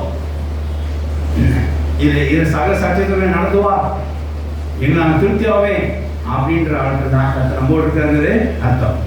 எங்களுக்கு ஏது வீடு ஒன்று காலியாச்சு. ஒருத்தருக்கு நாங்கள் வாடகை வந்து ஃபிக்ஸ் பண்ணி கொடுத்தோம். அந்த ஃபிக்ஸ் பண்ணும்போது தான் தெரிஞ்சு எங்கள் வீட்டு அருமை என்ன அப்புறத்தையும் அவங்க அந்த வீட்டில் எல்லாரும் உடச்சி வச்சு ரொம்ப சீர் இல்லாமல் வச்சுருந்தாங்க. கத்திரவசம் சோத்திரம்ன்றாங்க. அதாவது அவங்களுக்கு என்ன சொல்கிறேன்னா ஒரு திருப்திகரம் இல்லாமல் இருக்கிற மாதிரி இருந்தது. ஆனால் கர்த்தர் எங்களை கொடுத்த வீட்டில் நாங்கள் திருப்திரம் வைத்திருக்காங்கிறதே நான் உணர்ந்தேன். ஹல்லேலூயா. எப்போவுமே இருக்கிற நிலையிலே நாம் எந்த அளவுக்கு திருப்தி ஆகிறோமோ அப்போ தான் கர்த்தர் அடுத்த நடக்கும் அழைத்து செல்வா. ஹல்லேலூயா. 7 சோத்திரம் உண்டாதாக. அப்போ பாருங்க, இவங்க இருக்கிற நிலையை திருப்தி ஆனாங்களா? இப்போ காணாம இருக்கிற நிலை எகிப்தோட போய், அதாவது இப்போ இஸ்ரேலில் இருக்கிற நிலை எங்கே இருக்குது, இப்போ எங்கே நிற்கிறாங்க, வாசலில் நிற்கிறாங்க. அப்படிதானே? அவன் திருப்தி ஆனாங்களா? அங்கே போகணுமா? அதான் உத்தமமா. இந்த தேசம் ஏன் கொண்டு வந்தீங்க, திருப்தியாக கர்த்தர் அடுத்த செய்தி அவங்க செய்வாரு கொண்டு வர மாட்டார். ஆனால் திருப்தி ஆன ஒரு ஜனங்க இருந்தாங்க பாருங்க. ஐயோ நல்ல தேசம் ஐயா, கர்த்தர் அங்கே கொண்டு போனால் பால் தருவாரியா, பாலோண்டு போய் நம்ம சீராடு கொடுங்க நல்லதையா அப்படின்னு சொல்றாங்க. இவங்க தான் கர்த்தர் நம்மோடு இருக்கிறது உணரப்பட்டார்கள், ஃபீல் பண்ணார்கள், தேவனால் திடப்படுத்தப்பட்டார்கள். ஆமென் ஹல்லேலூயா. அடுத்த காரியம் பாருங்க. அது மட்டும் இல்லை, 13:30 வாசிங்க. என்ன 30 அவர் என்ன செஞ்சார்? முதல் பகுதி மட்டும் வாசிங்க. 13:30 முதல் பகுதி மட்டும் வாசிங்க. அப்பொழுது காலேப் மோசேக்கு முன்பாக ஜனங்களை அமர்த்தி, நாம் உடனே போய் அதை சுதந்திரித்துக் கொள்வோம், நாம் அதை எளிதாக ஜெயித்துக் கொள்ளலாம் என்றார். இதுதான் கர்த்தர் நம்மோடு இருக்கிறனால வர வார்த்தையா. எளிதா என்ன செய்யணும்? ஜெயித்துக் கொள்ளலாம், ஈஸியா பிடிச்சலாம், நம்ம கம்ஃபர்டா இருக்கிறோம், நம்ம திருப்தியாக இருக்கிறோம், கர்த்தர் நம்மோடு இருக்கிறார், இதில் ஈஸியாகவே பண்ணிக்கலாம், எளிதாக என்ன செய்யறத பண்ணிக்கலாம்னு சொல்லி வருவாங்க. தேவனுடைய வசனம் சோத்திரம் இல்லாத அவங்களும் இந்த தேசத்தை விட்டுட்டு நம்ம என்ன செய்யலாம், படைநிலைக்கு போனால் நல்லாமா இருக்குன்னு சொன்னாங்க. இவங்களும் என்ன செஞ்சாங்க? அதை பிடித்து கொள்ளாங்க. இதுதான் பாசிட்டிவ் வைப்புன்றாங்க. தேவனுடைய வசனம் சோத்திரம் இல்லாத அவர் நெகட்டிவ் வைப்பு. கர்த்தர் ஒரு ஆளை திடப்படுத்தினாருன்னா அவர் பாசிட்டிவ் வைப்புல இருப்பாங்க. ஹல்லேலூயா. நெகட்டிவா பேச மாட்டாங்க, என்னங்க அப்படிலாம் பேச மாட்டாங்க. தேவனுடைய வசனம் சோத்திரம் இல்லாங்க, ஐயோ கர்த்தரே எங்களுக்கு கொடுத்துருக்காதியா, இது எங்களுக்கு போதுயா அப்படின்னு சொல்லுவாங்க. இதான் பாசிட்டிவ் வைப்பு. அந்த யோசேப்பு காலத்தில் தான் இருந்தது. தேவனுடைய வசனம் சோத்திரம் இல்லாத ஆகியனாலே இந்த 2வது காரியத்துக்கு பிரகாரமாய் இருக்கிறவர்களை போதும் இருந்தால் போதும்படி கர்த்தர் உண்டாக்கி கொடுத்தார். கர்த்தர் திடப்படுத்துகிற 2வது, கர்த்தர் உங்களோடு இருந்து நம்மளோடு இருந்து திடப்படுத்துகிற 2வது வெளிப்படுத்துகிற திடப்படுத்தி கர்த்தர் நம்மோடு இருக்க வெளிப்படுத்துகிற 2வது காரியமாக இருக்கிறது. அது என்ன அப்படின்னா, இருக்கிற நிலை போதுமாக்கி நம்ம கொடுப்பார். அந்த மனநிலை நமக்கு வர வேண்டும். இங்கே இருக்கிற போதும் என்கிற மனநிலை வராத ஒரு ஜனங்களை பார்த்தோம். அதனால் கர்த்தர் நம்மோடு இருக்கிற உணராத ஒரு ஜனங்களாக இருக்கிற சொல்லி பார்த்தோம். இன்னொரு ஜனகம் கர்த்தர் இருக்கிறதே போதும், இது அடுத்த நிலை நம்ம அடுத்து செய்வார் அப்படி நம்பிக்கையில் இருந்தாரு பாருங்க. இருக்கிறதே போதும் என்கிற வாசல் இருந்தாரு பாருங்க. அதான் கர்த்தர் நம்மோடு இருக்கிறதே உணர்ந்த ஜனங்களை இங்கே பார்க்கிறோம். 3வது காரியம் பாருங்க, அடுத்து உங்களை புதிய நிலைக்கு அழைத்து செய்வார். அதிலே தங்கிவிடாதபடிக்கு வாசல்லே வாசல்லே தங்கிட்டு பார்க்கப்பட்டு தான் உங்களை முடியும் அப்படி நிற்காத படிக்க செய்வார். உங்களை புதிய நிலைக்கு உங்களை அழைத்து செய்வார். நல்லா கேட்டுக்கோங்க. தேவன் உங்களை திடப்படுத்துறதை எப்படி உணர முடியும்னா, கர்த்தர் உங்களுக்கு புதிய வாசலை காண்பிக்கும் போதுதான் நீங்க என்ன செய்ய, கர்த்தர் நம்மளே திடப்படுத்திருக்க, கர்த்தர் நம்மோடு இருக்கிறதை நீங்க உணர முடியும். ஹல்லேலூயா. கர்த்தர் நிச்சயமா அடுத்த நிலைக்கு நீங்க அழைத்து போகும்போது உங்களுக்கு புரியும், கர்த்தர் நம்ம திடப்படுத்திருக்காருன்னு சொல்லி. தேவனுடைய வசனம் சோத்திரம் உள்ளதாக ஆகியனால இங்கே ஒரு பாயிண்ட் அப்படியே எழுதியிருக்கிறேன். கர்த்தர் என்ன செய்வார்? அடுத்த நிலைக்கு நம்ம மூவ் பண்ண செய்வார். அடுத்த ஸ்டேஜுக்கு நம்ம என்ன செய்வார்? அழைத்து கொண்டு போவார். இதுதான் தேவன் நம்மளை திடப்படுத்துகிற, கர்த்தர் நம்மோடு திடப்படுத்துகிற 3வது காரியம். அதே நேரம் தேக்க வைக்க மாட்டார், வாசலே நம்ம திட்ட மாட்டார். கர்த்தர் நம்மோடு இருந்து திடப்படுத்துகிற அடுத்த காரியம் என்னவா இருக்கும்? அது இதோட சிறப்பான ஒரு காரியம். ஒரு சிறப்பான வாசலுக்குள்ளே, ஒரு புதிய இடத்துக்குள்ளே, புதிய விசேஷமாய் வாக்குத்தத்தத்துக்குள்ளே, ப்ராமிஸ்குள்ளே அழைத்து போகும்போது உங்களுக்கு புரியும், ஆகா தேவன் நம்மளே கூட இருந்து திடப்படுத்தி கொண்டு நம்ம 3வது நிலைக்கு, அதாவது புதிய நிலைக்கு அழைத்து வரான்னு சொல்லி கர்த்தர் பார்க்கிறதே பார்க்கலாம், கர்த்தர் காட்டுறதே பார்க்கலாம். 7 வருஷம் சோத்திரம் உண்டாக இங்கே அதை உணரா ஜனங்கள் இருக்கிறாங்க. வாசிக்கலாம். என்ன 14:4 ஏன்னா நாம் ஒரு தலைவரை ஏற்படுத்திக் கொண்டு எகிப்துக்கு திரும்பி போகும் வாருங்கள் என்று ஒருவரோடு ஒருவர் சொல்லிக் கொண்டார்கள். எப்படி இருக்காம பாருங்க. ஸ்டெப் எங்க போகுது? முன்னாடி போகுது, பின்னாடி போகுதா? பின்னாடி போகுது. குதிரை எங்க போகுது? பேக்வேர்டு. எப்படின்னா, மோசே ஆறு நம்பி இல்லை, ரோதனம் இல்லை. அவன் வாசலை ஒட்டு போய் பிடிச்சிக்கொண்டு சொன்னா அது எவ்வளோ பெரிய ஆட்களாக இருக்கிறாங்க. நம்ம அங்கே ஒருத்தமாக இருந்துச்சு, அங்கேயே செத்த நல்லா இருக்குன்னு சொல்லிட்டு தான். இப்போ ஒன்றும் கெட்டு போகலை சொல்கிறாங்க. இப்போ ஒன்றும் கெட்டு போகலை. இப்போ ஒரு தலைவனை ஏற்படுத்துவோம். ஏற்படுத்திச்சுன்னா மறுபடியும் பேக் அடிச்சிடலாம். மறுபடியும் பேக் அடித்து சமத்துவத்துக்கு கொடுக்குது. 7 வருஷம் சோத்திரம் உண்டாதாக இந்த நிலை 3ஆம் நிலையை பாருங்க. ஏன்னு சொல்லுவாங்கன்னா, அடுத்த நிலைக்கு போகாமல் கர்த்தர் திடப்படுத்துவான்னு செய்வார். கர்த்தரை திடப்படுத்த எப்படி நீங்கள் உணரலாம்? 3வது பாயிண்ட் எப்படி உணரலாம்? அடுத்த நிலைக்கு அவர் செய்வார், அழைத்து கொண்டு போவார். நம்ம அதுக்கு தான் ஆண்டவரே நீங்கள் என் கூட திடப்படுத்தி நான் உணர்கிறேன், எங்கள் அடுத்த நிலைக்கு கொண்டு போகணும்னு நீங்கள் கேட்டீங்கன்னா தருவார். ஆனால் அவங்க நிலை எப்படி இருக்கு? இருக்கிற நிலையை விட்டுட்டு பேக்கில் போகணும், அடுத்த நிலைக்கு போகணும்னு செய்யல தோணல. அப்போ என்ன அர்த்தம்? இவங்க தான் தேவன் நம்மோடு இருக்கிறது உணராத ஒரு ஜனங்களாக இருக்காங்க. 7 வருஷம் சோத்திரம் உள்ளதாக அவன் என்ன செய்யலாம்? இப்போ தலைவரை ஏற்படுத்தி என்ன செய்வோம்? மறுபடியும் போயிடும். ஆனால் கர்த்தர் நம்மோடு இருக்கிறார், அடுத்த நிலைக்கு கொண்டு போவார். அப்படின்னு நம்ம திடப்படுத்துகிறார் அப்படின்னு விசுவாசிகளை உணர்ந்த ஜனங்களை எப்படி சொல்றாங்கன்னு சொல்லி வாசிக்கலாம். ஏன்னா 13ஆம் அதிகாரம் 30 வாசிக்கலாம். 30. அப்பொழுது காலே மோசேக்கு முன்பாக ஜனங்களை அமர்த்தி நாம் உடனே போய் அதை சுதந்தரித்துக் கொள்வோம், நாம் அதை எளிதாக ஜெயித்துக் கொள்ளலாம். ரெண்டாவது போய் நாம் அதை எளிதாக என்ன செய்யலாம், ஜெயித்துக் கொள்ளலாம். அடுத்த ஸ்டேஜ் போகலாங்க. என்ன பிரச்சனை நமக்கு, வாசல் வந்துடுவோம்ல, அந்த பாண்டேசம் இருக்கிறவங்க ஒழுங்கா இருப்போம், அங்கே ஒழுங்கா இருப்போம், விசுவாசிப்போம், கர்த்தர் சார் எளிதாக அதை பற்றி கொண்டு செய்வாருங்க அப்படின்னு சொல்ற வார்த்தை சொல்றா பாருங்க. 14ஆம் அதிகாரம் 8 வாசிக்கலாம். சொல்லிட்டு சொல்றா பாருங்க, எளிதாக போய் ஜெயித்துக் கொள்ளலாம் சொல்லிட்டு ஒரு வார்த்தை சொல்றா பாருங்க. அங்கதான் கர்த்தர் யோசுவாயும் காலேபையும் திடப்படுத்துகிறதை அவங்க உணர்ந்தாங்கிறதை நாம் அறிந்து கொள்ளலாம். வாசிக்கலாம். அந்த தேசத்திலே நம்மை கொண்டு போய் காலத்தை கொடுத்து அந்த தேசத்துக்கு நமக்கு கொடுப்பார். அப்படி 9 வாசிங்க. கர்த்தருக்கு விரோதமாக மட்டும் வேதமாக மாத்திரம் கலந்து பண்ணாதீங்க. அந்த தேசத்தின் ஜனங்களுக்கு நீங்கள் பயப்பட வேண்டாம். அந்த தேசத்துக்கு நீங்க பயப்பட வேண்டாம். அவர்கள் நமக்கு இறையாவார்கள். நமக்கு இறையாவார்கள். அவர்களை காத்து அவர்களை விலகி போயிட்டு கர்த்தர் நம்மோடு இருக்கிறார். ஹalleluya. எப்படிடா பாயிண்ட் வந்தீங்களா?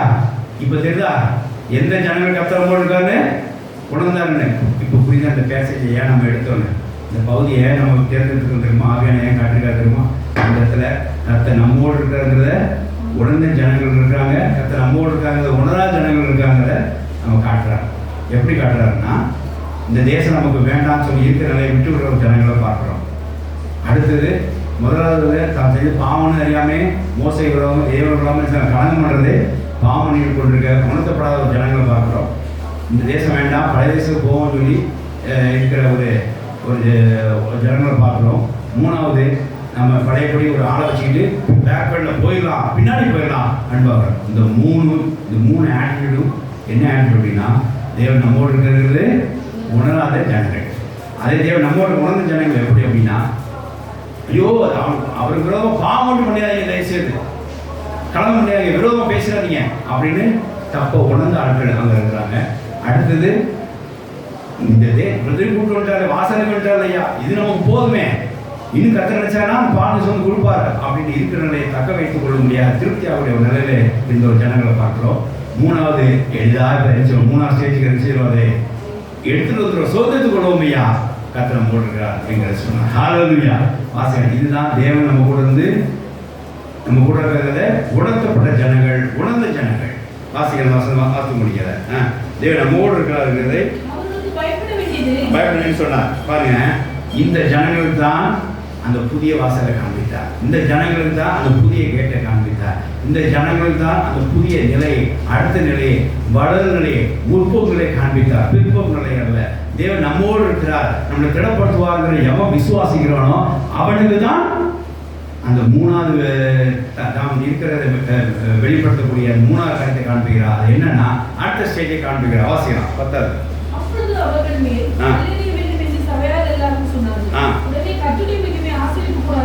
ஆமென். கர்த்தருடைய மகிமை ஆசாரிய கூட்டத்தில் இஸ்ரவேல்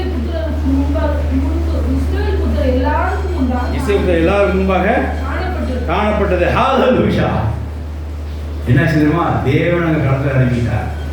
கர்த்தர் நம்மோடு பசங்க ஆடும்போது தேவன் கடந்து தேவ பசங்க நினைச்சிட்டு இறங்கிச்சு. எப்படி இறங்கிச்சு? எங்க யாராவது தடை வச்சு நாங்க திரும்பி போவோம், அப்ப இறங்கிச்சா? கர்த்தர் நம்மோடு சொல்ல இறங்கிச்சா? கர்த்தர் அவங்க திடப்படுத்தினா. வாசிக்கலாம்.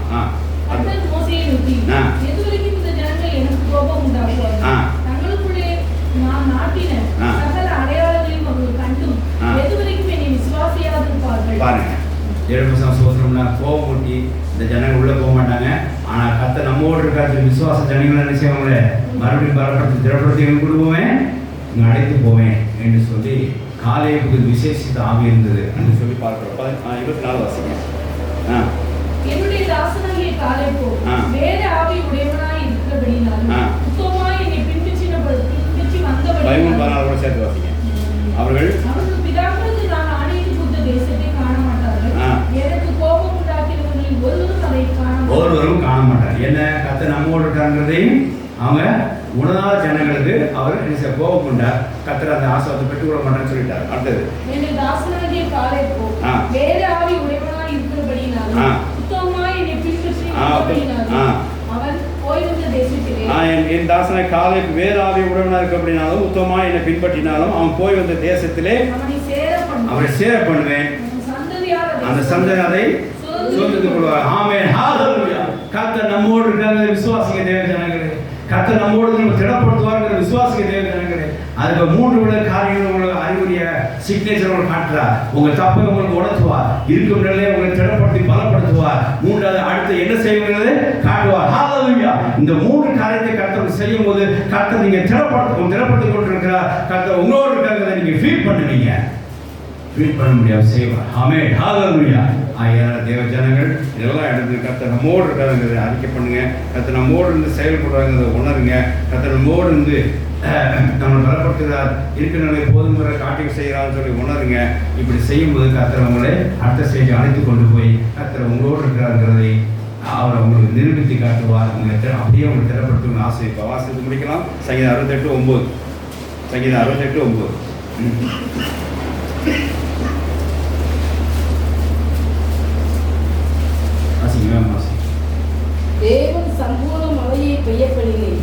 தேவனே சம்பூர்ண மழையை பெய்ய பண்ணினீர். இழைத்து போன உமது சுதந்திரத்தை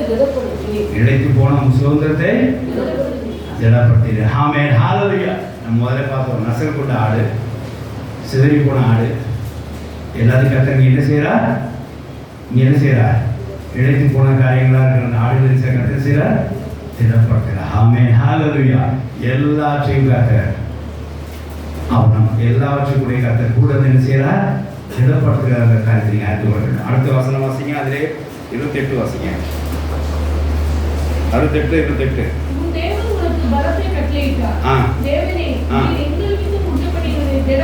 ஆமென். ஹalleluya.